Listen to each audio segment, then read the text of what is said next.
Le 2 mars 1956, le Maroc français accède à l'indépendance.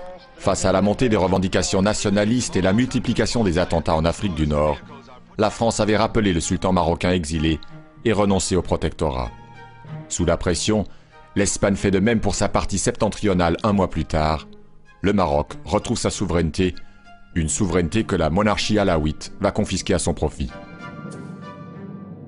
Affaibli par la pénétration économique et militaire européenne, le Maroc était devenu un protectorat en 1912, un régime qui maintient le sultan mais donne l'autorité réelle au résident général, le représentant de la France. La conquête du pays n'est achevée que 20 ans plus tard avec l'écrasement de la République du Rif et la soumission par les bombes des tribus du Sud.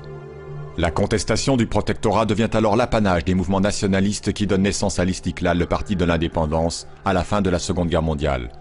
Mais le mouvement est réprimé, ses dirigeants emprisonnés, et le sultan incarne bientôt à lui seul la résistance à l'administration coloniale. Exilé en 1953, il devient le symbole du nationalisme. 2 ans plus tard, alors que les manifestations se multiplient et que les troubles s'aggravent, Paris accepte finalement l'indépendance marocaine et négocie avec les dirigeants nationalistes. Mais après le retour triomphal du sultan, le gouvernement français parie sur la monarchie alaouite pour préserver ses intérêts et lui transfère tous les pouvoirs à l'indépendance. 1 an après, le sultan se proclame roi du Maroc sous le nom de Mohamed V.